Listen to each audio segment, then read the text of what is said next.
Setelah aqimis shalah, dirikan sholat. Yang kedua, birrul walidain. Baik-baiklah kepada kedua orang tua. Ridallah, ridal walidain, suktillah fi suktil walidain. Ridanya Allah tergantung ridanya kedua orang tuamu. Murkanya Allah tergantung dari murkanya kedua orang tua. Adik-adik sekalian, sumber berkah hidup birrul walidain. Baik-baik kepada orang tua. Sayang serius sayang. Kita ini hormat sama dosen, hormat sama rektor, hormat sama kita punya atasan, tapi kurang ajar sama orang tua. Parah lagi cewek, hormat sama cowoknya, sama orang tuanya kurang ajar. Ada masalahnya konsultasi sama cowoknya. Ibunya kasih tahu, dia bilang, tahu apa bu? Bukan tamatan SD. Hah, sekali cowok, terserah abang aja deh. Saya ngikut aja apa kata abang, pret, dongo, beleng-beleng. Sama cowoknya sopan betul, sama mamanya kurang ajar. Ditelepon sama ibunya dari pasar, nak, kau jemput dulu ibu, bapakmu lagi masih tugas, tidak bisa pulang, tidak bisa jemput saya. Kau jemput saya nak. Apa kata anaknya? Memang enak mak, kita baru kuliah nih, capek di kampus tadi, berat betul ujiannya. Telepon jemput lagi, capek mak. Nah, itu kalau mamanya. Sekalinya ceweknya, bang, jemput gue dong. Tunggu dek, 5 menit saya sampai. Nah, gimana hidupmu mau berkah? Tidak bakal. Tidak bakal. Biar kau punya agamamu baik, akhlakmu baik, tapi sama orang tuamu kurang ngajar, tidak ada gunanya.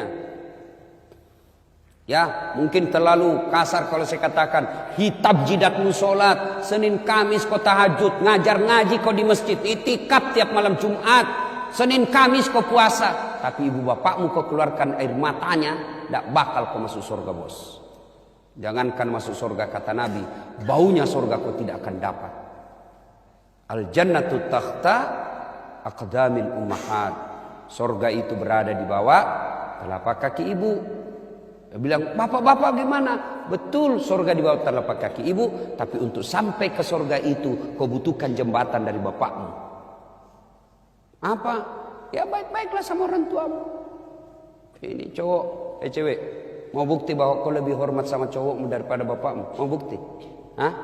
Coba lihat wallpapermu semua. Siapa foto di wallpapermu?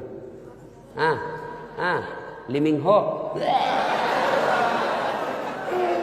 Beleng-beleng. Saya kalau ngajar itu kan ujian final test nggak boleh pegang handphone, karena anak-anak itu biasa kerjasama di WhatsApp.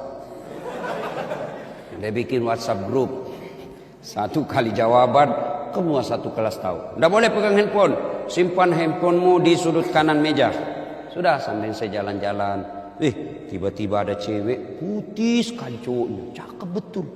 Saya lihat, saya lihat nggak imbang kayaknya nih. Saya nggak balance. Balance. Bahasa Indonesia kan balance. Sudah di Indonesiakan. Saya lihat, nggak seimbang betul. Ceweknya nggak cantik, putih. Maksudnya, cakep betul cowokmu. Bukan cowokku itu Ustaz. Nggak gaulnya Ustaz. Oh, siapa ini dek? Lee Min Ho. Oh. Siapa? Dia bilang artis Ustaz. Enggak pernah saya lihat di televisi. Ini artis Korea. Oh, artis Korea. Dia kenal kau dek? Enggak. Pernah kau di meskol? Enggak pernah. Pernah kau dikirimi pulsa? Apalagi Ustaz? Dongo. Beleng-beleng. Apa gunanya kau simpan di situ? Siapa sekolahkan kamu? Bapakmu yang mengongkosi kamu, bapakmu yang antar jemput kamu, bapakmu yang lindungi kamu. Mana fotonya bapakmu? Foto bapakmu situ, ganti itu. Tunggu dulu Ustaz. Cari fotonya bapaknya. Sudah dihapus Ustaz. Mana hidupmu mau berkah? Ya, coba tuh, sama-sama cowoknya cium tangan, sama bapaknya. Cewek, kau cium tangannya bapakmu kalau di sekolah, kuliah. Cium. Nggak. Cium tangan itu pegang 2. Gini. Itu namanya cium tangan. Kamu pergi sekolah. Sliding namanya itu. Ya. Kalian juga cowok, ya, muliakan orang tua. Ya. Orang tua aku tidak sholat Ustaz. Orang tua aku tukang judi, pengedar. Tidak ada urusan dengan sifatnya orang tuamu. Urusanmu bakti sama orang tua. Kalau begitu mestinya Ibrahim tidak usah taat sama orang tuanya. Lawan aja orang tuanya. Tapi sejarah membuktikan tidak kan. Ketika Ibrahim alaihissalam mau ribut sama bapaknya, ditegur sama Allah. Ibrahim, sadar kau. Tapi dia nyembah berhala.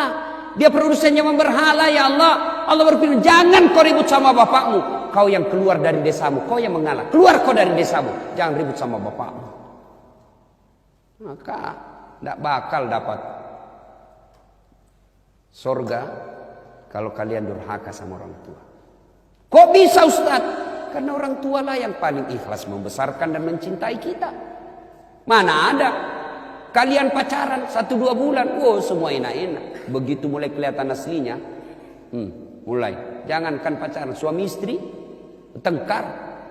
Maka bapak-bapak juga yang punya istri di sini, ya, kalau mau hidup bahagia, muliakan orang tua. Ibu-ibu yang punya suami mau bahagia, muliakan orang tua, termasuk mertua. Adik-adik biasakan operasionalnya ini, praktikumnya.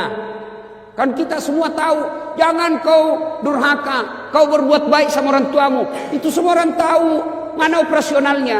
Kalian kalau bikin skripsi kan ada namanya definisi operasional. Kursi, itu definisi konsep. Apa definisi operasionalnya? Kursi adalah tempat duduk. Itu definisi konsepnya. Definisi operasionalnya, kursi adalah tempat duduk yang memiliki 3 kaki, ada sandarannya 1 warna kuning, warna merah. Itu operasional. Ada kursi saya lihat 1 kakinya. Bukan itu yang saya maksud. Yang saya maksud yang 3 kakinya. Saya tidak peduli sama itu. Apa operasionalnya birrul walidain? 1, jangan bicara kasar. Quran jelas, kalau kau berbicara orang tuamu, jangan suaramu lebih keras daripada suara orang tuamu. Itu adabnya itu. Yang kedua, ketika kalian dipanggil, jawab. Yang dipanggil pura-pura tidur. Rusli. Masih ada kan anak sekarang nama Rusli? Ini kan zaman tahun 60-an. Rusli, saya lagi tidur, Mak. Masa tidur bisa menjawab? Ada kan begitu ya? Dipanggil, jawab. Lagi sholat, fikihnya mengajarkan. Kalau kau dipanggil lagi sholat, laki-laki, maka menjawabnya Allahu Akbar. Rusli, Allahu Akbar. Tapi kasih tahu dulu mamamu. Mak, besok-besok dipanggil, saya bilang Allahu Akbar, saya lagi sholat. Karena kalau kau tidak kasih tahu mamamu dan mamamu juga buta piki, Rusli, Allah, kurang ajar. Saya panggil malah takbir. Rusli, Allahu Akbar. Tapi jangan juga jadi tukang tipu. Baring-baring, Rusli, Allahu Akbar. Birrul walidain. Adik-adik, lihat para tokoh, lihat para orang sukses. Salah satu rahasia kesuksesan mereka, pasti salah satu di antaranya berbuat baik kepada kedua orang tua. 2013 kemarin di Makassar, saya ikut Pilwali Makassar. 10 pasang calon. Kalau Ustaz tidak, cuma yang menang lebih banyak suaranya. Saya urutan 2 dari 10. Saya cuma 2 bulan 19 hari sosialisasi. Saya yakin salah satu sebab saya tidak menang karena orang tua saya tidak ridha. Waktu begitu PKS dan beberapa partai minta sama saya bilang tunggu dulu, saya belum iyakan sebelum saya konsultasi sama ibu saya. Padahal ibu saya tidak ada sekolah, bahasa Indonesia tidak tahu. Saya jalan langsung pulang dari Jakarta waktu itu, saya tiba jam 10 malam. Saya langsung ke kampung saya dari kota Makassar 4 jam perjalanan kalau lancar. Saya tiba jam 1 subuh di rumah. Saya kasih bangun ibu saya cerita. Karena tinggal ibu yang orang tua saya. Bapak saya sudah jadi arwah. Bu, bukan ibu, mak, nilau kat toy mencaji pejabat. Artinya, mak, saya diminta orang jadi pejabat. Saya tidak bilang wali kota. Karena kalau wali kota pasti tidak masuk dia. Apa itu? Dia pikir tidak ngerti kalau wali kota. Saya bilang saja pejabat. Langsung dia bilang apa? Jangan nak, nanti kau di penjara. Karena yang dilihat di televisi penjara itu pejabat. Saya jelaskan. Lalu setelah saya jelaskan, saya bawa guru saya waktu itu. ya guru yang memang saya anggap sebagai guru agama, guru bidang ilmu pengetahuan agama. Saya tanya, saya bawa untuk membackup saya dari segi pemahaman keagamaan. Saya bilang saya bawa guru saya, saya minta dijelaskan secara konsep Quran dan hadis, ya dijelaskan tapi dalam bentuk bahasa Bugis. Apa selesai itu dia bilang, ibu saya terserah, tapi dek na lemuk nyawaku, nak dek nama cinon nyawaku. Artinya boleh, tapi saya tidak ikhlas kalau engkau melakukan itu. Dan saya yakin itu penyebabnya. Adik-adik, tidak penting kau sekolah ke luar negeri, tidak penting kau kursus kiri kanan. Kalau kau mau sukses, muliakan orang tuamu. Allah akan mudahkan apa yang kamu mau. Ketika orang tuamu sudah keluar dan dia berkata, nak, mak, saya pergi ya mak, doakan saya selamat dunia akhirat, saya capai apa yang saya cari. Kalau dia bilang, kurela kau pergi nak, kudoakan kau apa yang kau cari.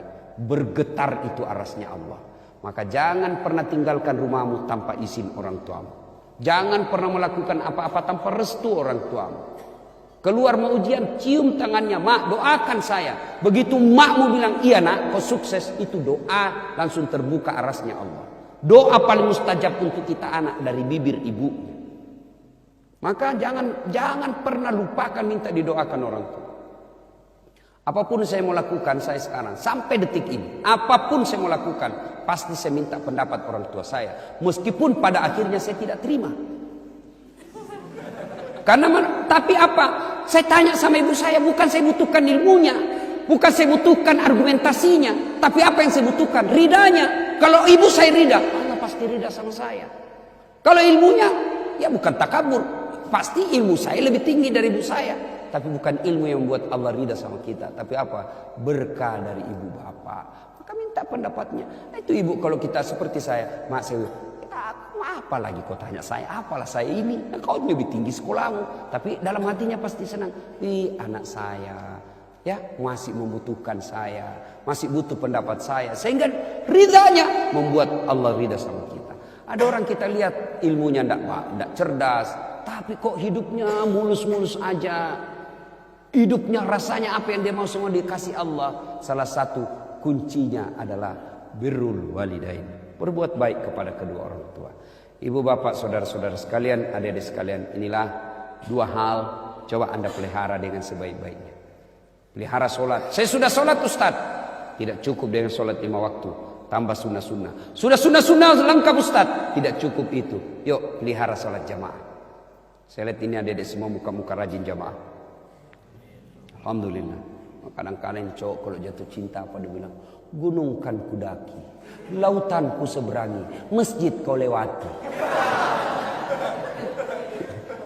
Ada rajin sholat. Tidak bisa 5 waktu di masjid, adalah dalam sehari. Ya, dalam subuh. Saya di Makassar ada komunitas namanya Suling, subuh keliling. Kita undang, ya, anak-anak muda kita bikin komunitas WhatsApp. Ayo subuh keliling, kita ajak. Selesai sholat subuh kita ngobrol perkara iman. Nah, sudah itu kita lanjut dengan olahraga, apakah jogging, apakah renang, ya. Nah, itu semua kita bisa dapat. Alhamdulillah, mulai dari muda, mulai dari kecil, pelihara sholat jamaah di masjid. Insya Allah apa yang kalian mau pasti Allah kasih. Kecil ini ke surga dunia, apalagi surga akhirat. Tapi tanpa sholat, tanpa berbuat baik sama orang tua, mustahil. Kalian akan sengsara di dunia, apalagi di akhirat kelak. Semoga Allah melindungi kita dari sifat-sifat tercela itu, dan Allah membimbing kita menjadi orang yang taat, mendirikan sholat 5 waktu dan mampu berbuat baik kepada kedua.